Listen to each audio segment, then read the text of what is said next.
Hello and welcome. I am naturopathic doctor, researcher, and author of Finally Lose It, a professional woman's guide to stop dieting, fix your hormones, and finally overcome weight loss resistance. So I'm Dr. Sarah Wilson, and what I'm going to be doing today is taking you through not only my journey and why I wrote this book and why it's something that I'm so deeply passionate about, but I'm also going to take you through the book and the content. Coming in here, I completely realize that you may have no idea what I am or what this book is about, and I really want to change that for you. A lot of my patients, a lot of people who have encountered the book really said, I just want an overview. I need to feel inspired. I need to understand why this is different because I've tried so many things that haven't worked. So someone may have sent this video to you, or you may just really need that boost.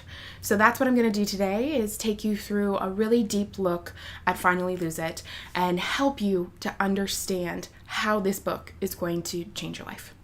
All right. So first and foremost, who am I and what the heck am I doing talking about this? So growing up, I was always obese. Okay. It was something I struggled with.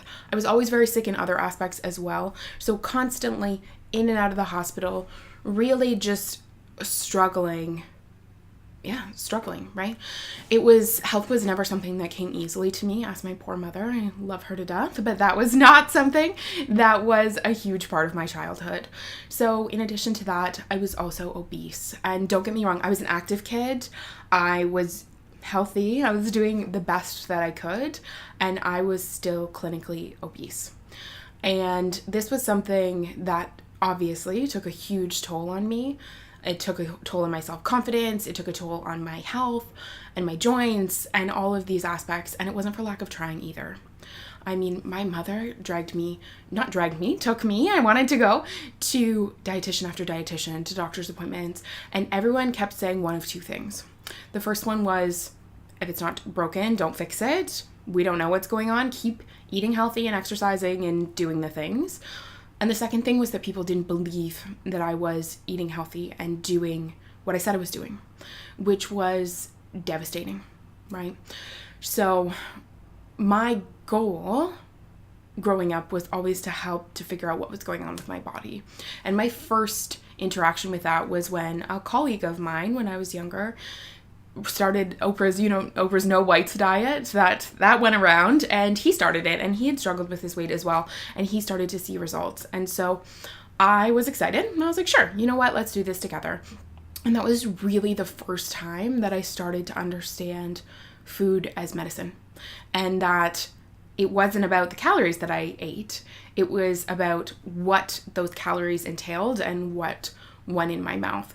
And that's something that I'm going to emphasize a lot in this book, is that every bite of food is not a caloric experience. It's a hormonal experience. And you cannot outrun your hormones, and you can't out-diet your hormones. So that's something we really need to fix and really need to work on together. So that was really my first experience. At that point, I started to lose weight. I started to feel better. And then wham, I got hit with something else. So I got hit with a chronic virus that really knocked me out. And looking back, I believe everything really has its place, and this did. So that got me taken into a naturopathic doctor, which I'm from a small town, so that was quite woo-woo, as they call it, right? And my mom was at her wit's end. No one could help me. I was out of school, and she's like, you know what? Let's just go see this doctor. I've heard such good things. So we go in, and the doctor really took a deep look at my health. She really helped to piece together how my joint pain and my digestive issues and how all of the inflammation in my body was also contributing to changes in the way my metabolism worked.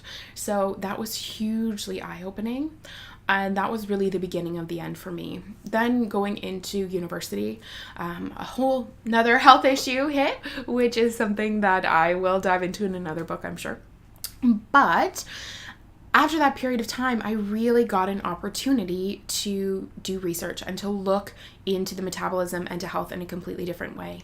And this was when really I blossomed. So I worked in an obesity research lab, and my project was helping to understand how the immune system and the hormones and all of these things work together, and how we can make changes in the obesity epidemic based on modifying these things with natural means. So that was the thing I loved about that job, is I worked with mulberry, I worked with North American ginseng, we also worked with a lot of fatty acids, so things like omega-3s in our lab, and it was something that just brought me so much joy, so much so that I almost didn't leave that career and go into naturopathic medicine. But I missed the clinical. I needed to work with patients one-on-one. And so now what I've been able to do is take my experience working with patients, take my personal experience of struggling when I was 80 or more pounds heavier than I am now, right? Doing all the right things and really not getting the results. So I take that, I take the research, I take the patient care, and I put this into what I hope is your manual to really change your life and change your experience in your body. So without further ado, why don't we just dive into the content?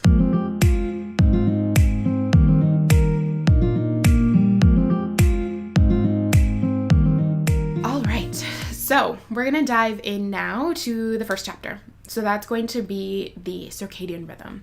So this is an area of research that I find fascinating, and I am sure is going to blow up and develop in the next 5 to 10 years. And that is something called chronobiology, or the circadian rhythm. So what is the circadian rhythm? So first of all, it is the body's 24-hour clock.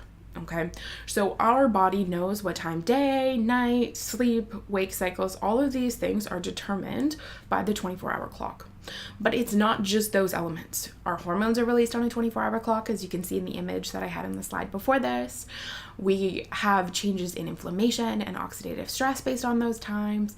It just has a huge impact on whole body health. We even know that some cancer researchers are timing medications on circadian rhythms. So it's incredibly powerful technology, and it's something that I'm so excited to share in the context of weight loss. Because you may be asking, how does this affect weight loss?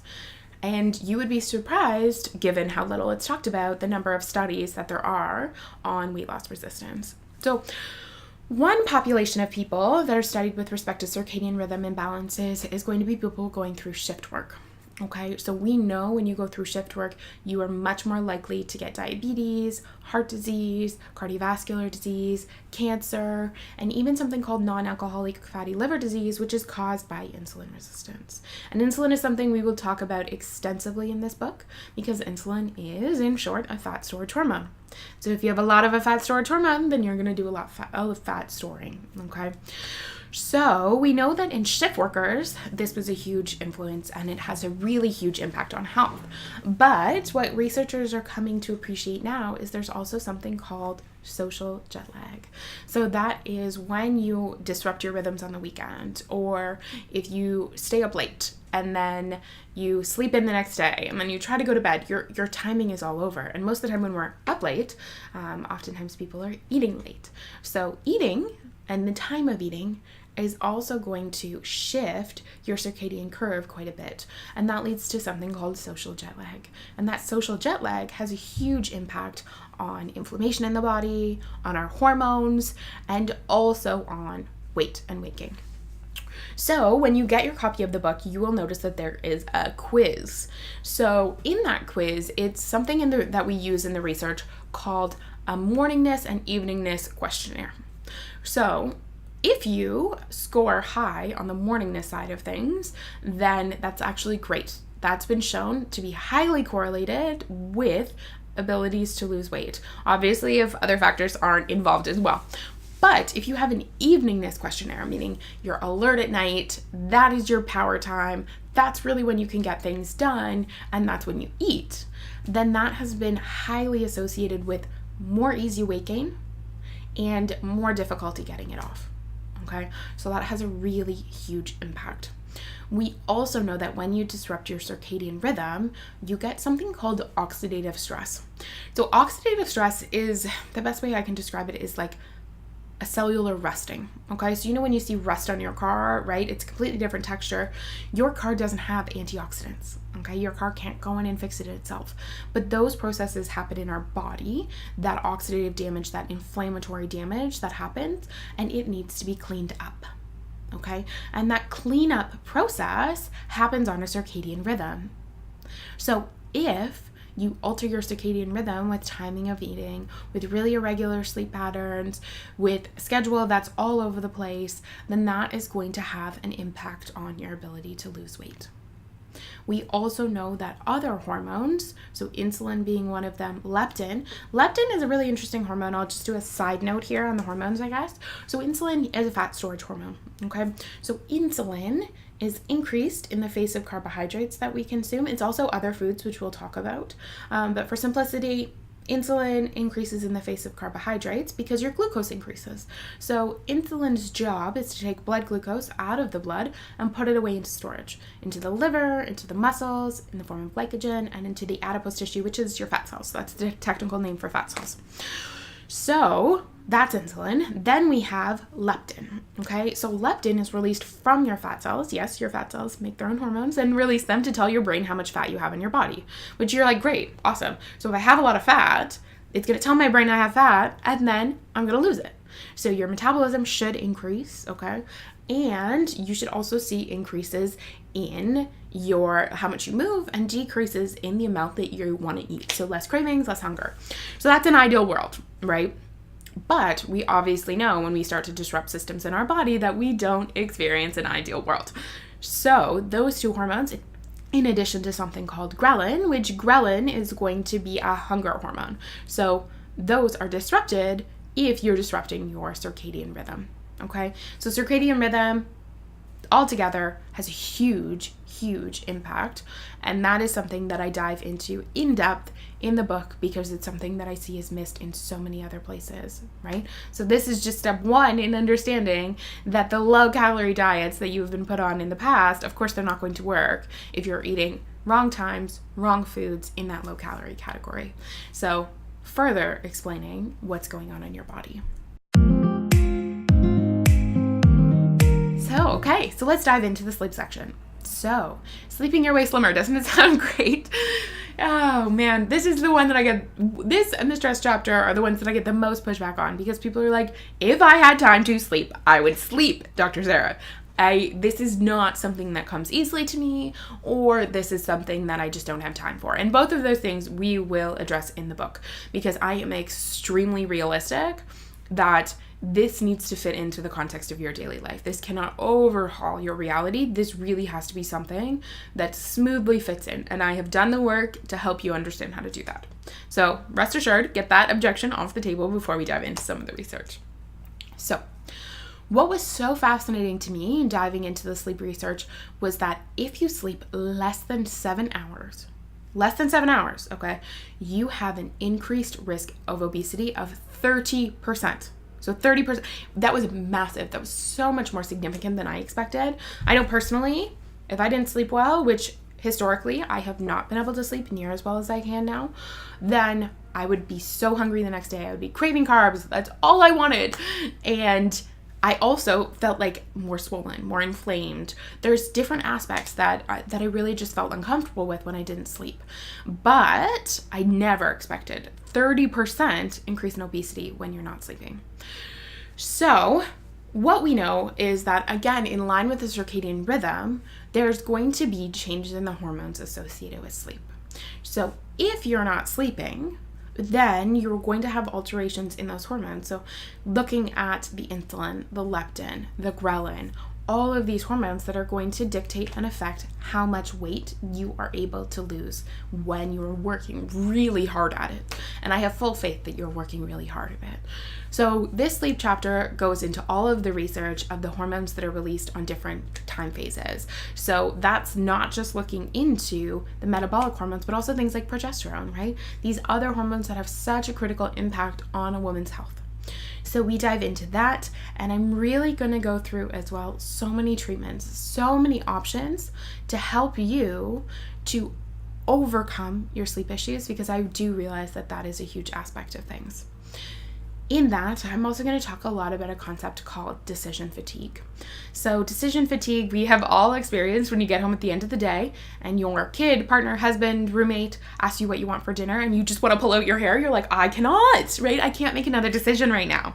And that is something that I see as a huge influence when women are not sleeping, and when we get into the next chapter, when we talk a lot about stress, when they are so stressed that you end up just falling face first into whatever food is available. And this is a huge limitation on your capacity to succeed. And there's a lot of research on decision fatigue as well. We know that it's not just a mental emotional thing. It's not a blame concept. It's not something that I want you to hold on to and take to heart as a weakness or a lack of willpower. This is a physiological issue, and we have a willpower cup, right? You either need to fill it up or you empty it. And so much of what we're doing, lack of sleep, disrupting a circadian rhythm, stress response, and so many more things I go through in the book are really emptying that willpower cup, and that's something that we really need to work on together. So I go through all of that and much, much more in the sleep chapter. All right, so now let's dive in and talk about stress and your waistline. Again, like I said in the last chapter, something I got huge pushback because we can't be less stressed, now can we? And as professional women, there's a lot going on, but I really think we need to reframe that stress, and we also need to look at all of the other sources of stress. Sure, if you have a family, if you have a very busy job, and you have a lot going on in your life that fills your life, that is one thing. But there are so many sources of chronic stress, which we'll get into the differences between acute and chronic. But when we're looking at the chronic stress response, there's more than just mental emotional stress. There's the stress of infection, of glucose intolerances, of perfectionism, nutrient deficiency, inflammation. We have all kinds of infections that we don't know about. That is a huge stress on the body. So really working to eliminate those things is critical if you know that you want to be high performing the majority of the time. So what's the difference between acute and chronic stress, right? You may be asking. So acute stress actually can work with your body. So acute stress is when you are sitting there and, for example, someone almost hits your car. Your heart races, you jump, and you just get this flood of hormones and adrenaline or epinephrine, okay? So we know that in the short term, that type of stress response, especially if you're running from a bear, right? If you get that emotion and you run off into the distance, that works with your metabolism. That is not what we have in today's day and age. Today's day and age, we have chronic stress. We have all of those hidden sources of stress, but then we're stuck in traffic, stuck in meetings, in jobs that don't fulfill us, or we're pulled in so many different directions that we just cannot keep up, okay? And this is a huge issue. I see burnout very frequently in my office. I constantly see patients' hormones go out of whack, their metabolism go off, feeling just overwhelmed, their digestion takes a hit because they're not able to get this under control. So that's part of my job in this book, is helping you to use herbal formulas and to use different mindfulness techniques and different even just mindset shifts to make a huge dent in how you perceive stress and how that stress affects your body. But then we also need to be considering the long-term ramifications of that on your metabolism. So insulin, that hormone we were talking about before, is something that when you're stressed out, when you're getting ready to run from that bear, your glucose goes up. So what does your insulin do? It goes up as well. So shuttling more into your fat cells in terms of fat storage. We also know that cortisol, which is a stress hormone that's released in the chronic stress response, that makes your body more insulin resistant. So what does that mean? That means that you need more insulin to achieve the same glucose control, okay? So again, glucose doesn't make you gain weight. Insulin makes you gain weight. So if you have higher and higher and higher insulin levels just to achieve the same goal of regulating your glucose, or in the worst case scenario, not regulating your glucose. So if we do start to see changes in the way your glucose goes and elevations in that, that is a huge red flag that diet stress need to be addressed, because that cortisol will increase insulin resistance, okay? We've also, many of us, maybe not you, have heard a lot about how cortisol affects the thyroid, and that is something that is very true. So our thyroid is actually a gland right here. It's a butterfly-shaped gland that is going to have a huge impact on your metabolism. It also controls brain fog and energy, constipation, dry skin, pain in the body to some degree. So it has a huge influence on multiple different tissues, but weight loss is one of them. So if you're constantly having cortisol signal to your brain is going to eventually slow that thyroid down, okay? So it's going to say, no, we cannot have a high metabolism right now. We are not safe. And if we are not safe, then how can we expect ourselves to lose weight? So really a lot of what we need to do is help to control that safety. The other thing is leptin, that fat hormone, is also affected really dramatically by cortisol and that chronic inflammatory, chronic stress response. So clearly that, in addition to addressing the sex hormones, is going to have a really huge impact on how we go about losing weight. So that is something we dive into. We have a whole chapter on it, tons of diagrams. I really want you to understand stress differently. Not to make friends with stress, but to make peace with stress. And I think that's something that we have done a really good job on putting together in the diagrams in the book to help you break it down and get over it and move forward in such a healthy way.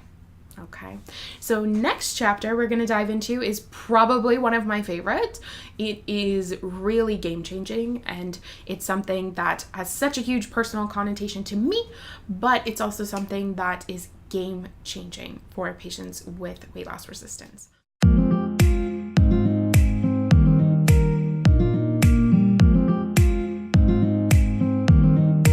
Okay.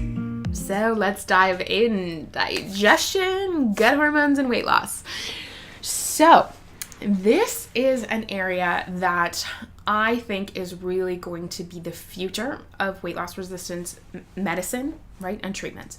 Because our gut bacteria, our digestion, our gut microbiome as it's called, which is the balance of bacteria, yeast, parasites, everything in our gut, makes or breaks weight loss. So 50 to 60% of your insulin control, so insulin being that fat storage hormone, right, is actually controlled by gut hormones. The same gut hormones that are dramatically affected by what you're eating, when you're eating, how you're eating, and also your history of yo-yo dieting.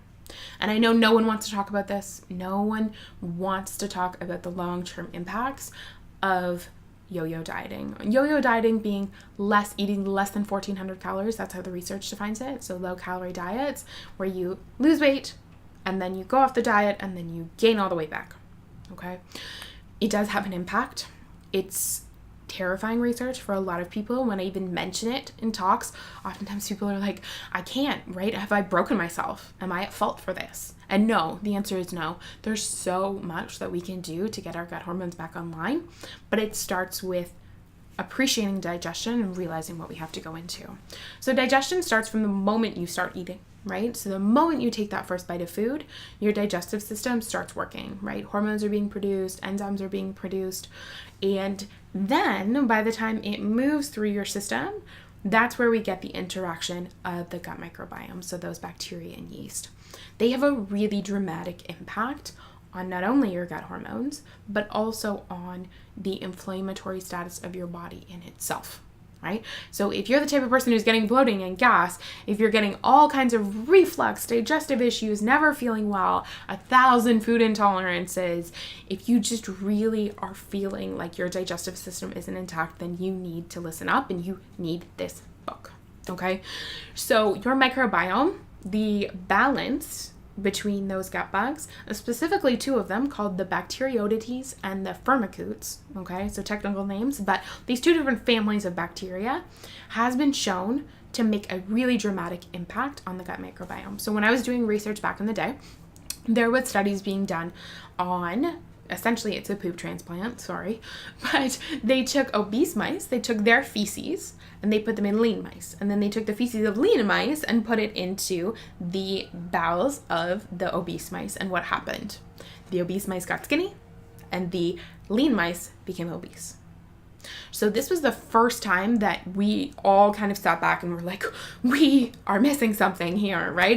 They have the exact same diet, the exact same living conditions, the exact same genes, like actually the exact same genes. They're replicas of each other.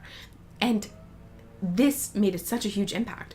So that was the point at which I personally started to ask a lot of questions about how the gut and how these bacteria were influencing it. I was like, okay, is it inflammation? What's happening here? Is it that they eat different foods? And the answer is it's all of that right? So these bacteria have massive impacts on the gut hormones, on the state of the environment of the gut. So that imbalance is something that needs to be addressed, and there is actually testing now. I get into a lot of testing in this chapter about testing for parasites, testing for different types of digestive conditions that need to be solved, but one of the tests that I do talk about is understanding the microbiome and whole and treating that. So that's one of the aspects. The other thing that was starting to come into the research when I was in the obesity lab is the understanding of gastric bypass surgery. So gastric bypass surgery is a surgery that's often done in very ill and obese people. So essentially what they're doing is they take the esophagus, they leave a little bit of the stomach, and then they bypass the stomach and part of the intestines. Okay? So the crazy thing with this is not the weight loss. People expected the weight loss, but it's that days to weeks after the surgery, before even significant weight loss occurred, these people got off a lot of their diabetes medications. They got off many medications. And so researchers really started to look into, okay, what's changing here? What's happening that allows these people to be liberated of a lot of these conditions so dramatically? It's clearly not just going to be about the weight. So that's when they started investigating gut hormones. Okay, so these gut hormones, GLP-1, GIP, you don't need to know too much about them. I explain them all in the book. But those gut hormones were found to be a huge aspect as to why these things are influenced, because insulin is controlled by these. So we know that inflammation in the gut, too many bad bacteria, yo-yo dieting, all of these things have a negative impact on those gut hormones. But addressing the gut infections, changing the diet in very specific ways, and really pushing the body to help to essentially balance out and get a more regulated state and a regulated hormonal state is going to have a huge impact on your ability to lose weight.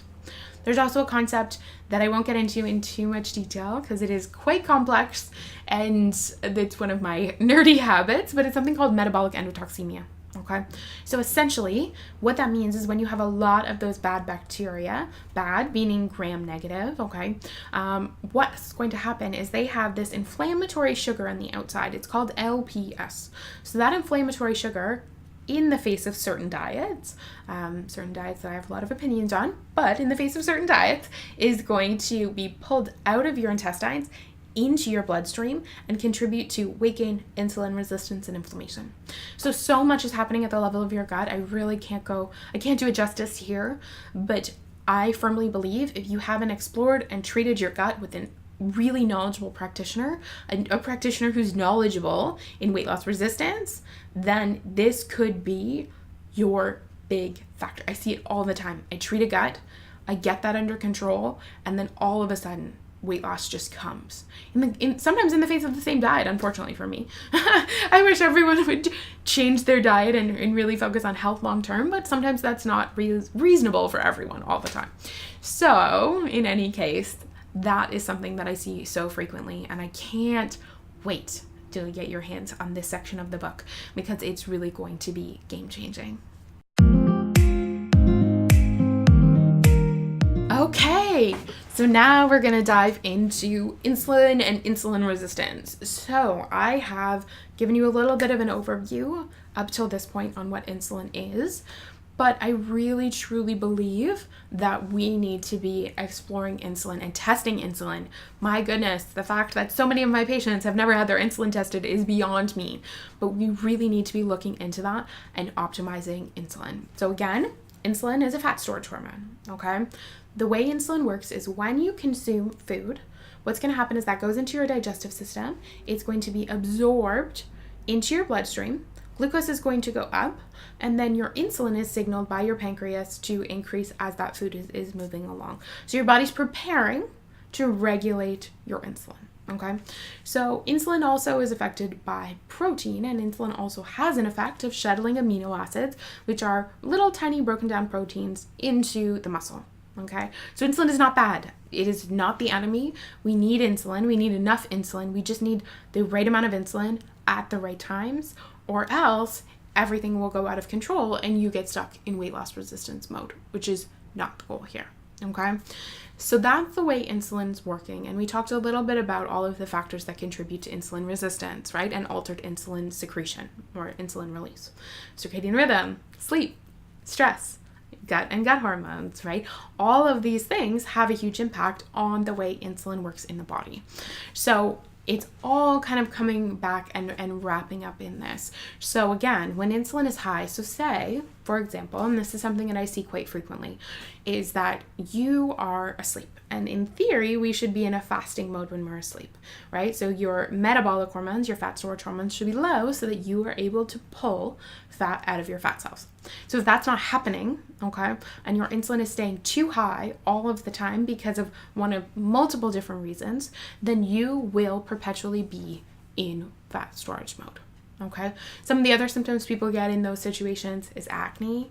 You can get changes in pigmentation, skin tags, moles, weight gain right in the middle, right? Some people have fatty liver disease or changes in the enzymes that are released by their liver.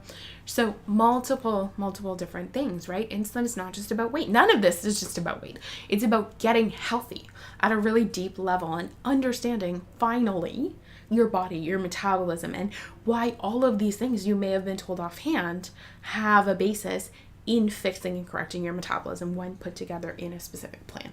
Okay? So insulin is also something that is released with food. We've talked about that a lot. So what if your insulin level is low, but then as soon as you eat, it spikes way too high, and then it stays too high throughout the course of the rest of your day? That is something else I see. And in those situations, modulating your food and what you're eating, in addition to changing how your body, your gut, and those hormones are responding to the food, is going to be such a critical component. And those are all different elements that I break down and go through. Again, each chapter here has quizzes. I really feel like it's so critical for you to personalize this plan. If insulin is a primary factor for you, okay, we really have to get home and work on that. If stress is a huge factor for you, well then just eating your way through this plan, even if it supports insulin and you're doing it on the same timeline, is not going to get you the best results. So really personalizing the plan is so critical. But anyways, that's an aside. What I really want you to take from this insulin section is that everything is going to impact it. Insulin's going to interact with your brain. It's going to cause more cravings. It's going to cause those feelings of addiction. Insulin is something that is dramatically affected by food. So not just sugar. The glycemic index is something that's talked about so frequently, and it's really just not the end all to be all. I see people eating low glycemic index all the time who still struggle with their weight loss resistance. So there's so much more to it. There's so much new research that I've put into the book that goes through specifically what you need to be eating in order to affect how your body responds to food and to affect your baseline levels of all of these hormones, which is then going to contribute to you achieving your goals, which is my ultimate goal. Okay? So then diving into the next section is mindset. And a lot of people may be asking, why is there a mindset chapter in a weight loss resistance book? This is a deep question for me, and it's something that I pondered a lot, but I firmly believe that the majority of people who have reached this book are in some way feeling like a failure, right? And if this is not you, amen, you must have a life coach like I have a life coach, because it is something I see so frequently. People feeling like they're out of control of their bodies. They're just feeling like they're not at home in their skin, feeling like they've tried over and over and over again, and they're just not getting the results, and that they personally are failures. They are the people who aren't trying hard enough, or someone has made you believe you're not trying hard enough, or you feel like you've tried so many plans that why would you try another one? Why are you setting yourself up for that? And so I really wanted to help you to understand not only habit forming styles, but also how to change your identity and how to overcome some of those negative stories that you're telling yourself. So don't miss this next section, which I think is key to why so many people succeed on this plan. All right, so let us dive in to the last big chapter before the implementation section, which the implementation section is equally as big as the education section, because I firmly believe, one, you need to be handheld through it, and two, you need the recipes, you need the tips, you need the tricks. So we'll get into all of that. Okay. So mental preparation and the mindset game. I think this is truly the reason why I have been so successful in so many different health avenues, is because I changed my mindset before I changed my actions. So what does that mean, right? First and foremost, you need to know your habit forming style. Okay. So this is something I talk a lot about Gretchen Rubin in this section, just because I think her book does this so much more justice than I ever could. So definitely grab a copy of her book, Better Than Before. But she talks about different habit forming styles. And do you need to be accountable to someone else? Do you need to have questions answered?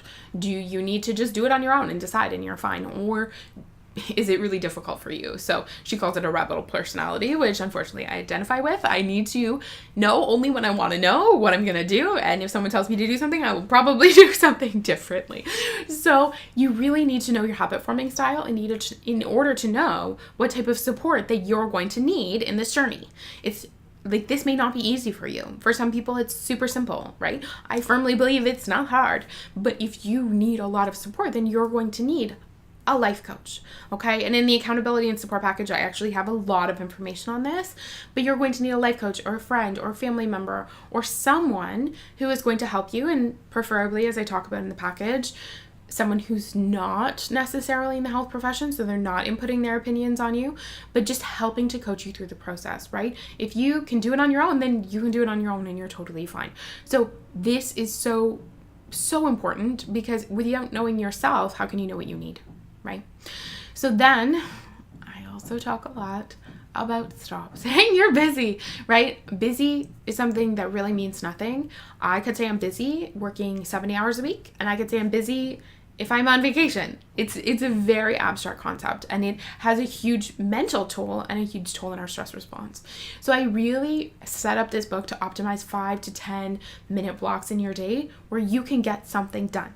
You can achieve, you can check off a self-care box, you can do a workout, you can do some meal prep. It doesn't need to be hard, but it needs to be scheduled and it needs to be easy to implement, and you need to know what's going on in your day to know how you're going to make changes, because you're going to have to change something going through this book, right? What you're doing is not working. You're going to have to change something. So you might as well set it up and set yourself up for success in that way. Okay. I also talk about knowing your cues. So this can be multiple different cues. This can be self-deprecation cues, unfortunately. This can also be food cues. So if you always sit in the same spot on the couch after dinner or after the kids go to bed or as soon as you get home and you eat the same thing, or if you always drive to work the same way and stop into that restaurant to get something that you know you don't want to eat anymore, you're going to need to change your cues. You're going to need to change your environment, and you're going to need to think ahead to replace those behaviors, because it's something that's so ingrained, it's so easy for your body to do that it's just going to jump in and do it for you. Okay. So that is something, changing your food cues is so critical to your success during this program. So it's something I want you to look into, and we'll go more into in the book. I also talked earlier a little bit about the willpower game, right? And how I firmly believe that willpower is a cup, and we wake up full and it drains throughout the end of the day. And if you're not doing certain activities, so that's going to be gratitude, mindfulness. If you're not, some people it's prayer, right? For some people it's taking self-care time out. If you're not doing those things, even just for 5 minutes throughout the day, then your willpower cup is going to empty quicker. And then by the time you get home at the end of the day, why do you think so many people eat things they didn't want to eat? Because they're exhausted. Mentally, emotionally, everything, they're exhausted. And that just has such a huge impact. So we talk a lot about working on that willpower cup and optimizing that so that you don't feel those emotions anymore, and so that that doesn't get the best of you. Then I also talk about an area that I'm getting much, much more passionate about, which is identity. So if you identify as someone who fails at their goals, if you identify as someone who's obese, if you identify as someone who's busy even, right? If you identify as a perfectionist, then how are you ever expecting to change that? So if you're holding on to that identity, that is something that you subconsciously will do everything to prove right? You will change your environment. You will go off plan. You will make decisions that aren't in alignment with that identity, right? Or that are in alignment with the identity, but not with the one that you want to hold. So I firmly believe that doing some mindset work about identifying as someone who is calm and grounded, identifying as someone who achieves their goals, who is supported, who has community, who does all of these things, identify as someone who's successful at the end of the day, right? And working to visualize and create that, as much as it sounds woo-woo, is really a gift, and it's something that changes so many people's perspectives. There's evidence to it, right? But it's also something that I see every day in practice. Those who change their identity, change their waistline, change their bodies, and change their lives. So I really want to emphasize that, and do not skip this chapter. It's right before the recipes. So oftentimes people just skip through and they're like, let's do this thing. I'm excited to get started, but it is really important, okay? Really, really important to dive into. Okay, so finally, we're diving into the action plan. Okay, so in this action plan, I have it set up really strategically. I do not want this to be one book for one person. I want you to customize it with the quizzes that are throughout the book. Okay, but then we also have a quiz, and there's 3 stages to the program. I'm going to meet you where you're at. I do not want this to be an overhaul. I do not want this to be shocking or dramatic. I want this to be reasonable and accomplishable. And so I have set up 3 stages of the program to ease you into everything. Okay.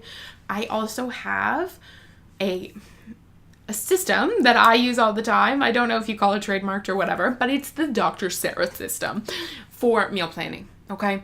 My pet peeve, and I have received a bazillion meal plans. That is a technical term. And I'm just so over getting 3 lists, 3 pages of all of these ingredients, and then using a teaspoon of this and a teaspoon of that, and then throwing everything out. And that is something that I wanted to completely overhaul in this book. Okay. So what I have done is I have what I call my 5, 4, 3, 2, 1 system. You can fit your shopping list on a Post-it note, and there's a small list of pantry staples that you need to get. For that entire week, what you're using to cook delicious, healthy, waistline melting meals is going to be that Post-it note meal plan for the entire week. Okay, so this is something that's doable. The recipes are delicious. It's the way I cook. I have no time and no energy to be doing this gourmet system. There's no weird ingredients. There's nothing that you need to find at some obscure health food store in the middle of nowhere. It's really just real-time ingredients from a health food store, from a grocery store. Okay, clearly I'm getting caught up in my words. I get so excited about this, but this is real life planning. Just like this is a real life video. Okay, so really want you to come to understand that and just feel assured you're going to be able to do this. Okay, I'm not only going to walk you through how to eat and simplify how to eat, but I'm going to go through what to eat, when to eat. All of those things are so critical to your success, and it's outlined in very specific plans. So I can probably even show you some here, right? So here are some of the recipes that go through, okay? And then we also just have a startup guide, which I will get into in just a second, but you can see here, I just get so excited that I want to show you this, right? That right there, that's going to be your meal plan guide. And then we see over here, 5, 4, 3, 2, 1, right?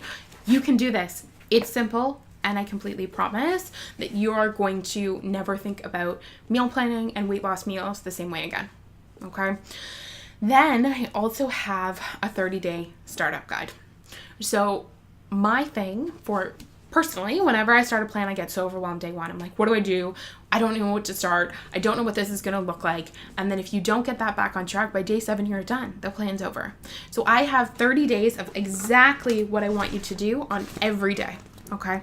So that's the 30-day meal plan or prep plan. And that's going through how to get started, how to prep your life, how to prep your household, how to cook and clean. I talk a lot about accountability partners and the importance of those. So I really want you to emphasize and support that and support yourself in that. Okay. I want you to feel supported and to achieve your goals. And this book, I have tried to do everything that I knew how to do to make it so that it's like you're sitting in the office with me, because unfortunately not everyone can sit in my office for time, for distance, for all of those things. And so I want you to feel like you are getting the most support, that you are successful, that you don't have to feel like I felt for decades of my life. Okay, I wrote this book so that I can change the way women discuss weight loss, their hormones, and their health. And I really want you to be a part of that. I would love if you could share the message of that. I really just want you to dive in, get the book, and tell me how much you changed.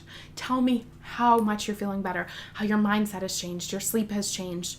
That's desperately what I want to hear on the other side of this. And so I want to thank you for your time. Thank you for listening to me walk you through this book.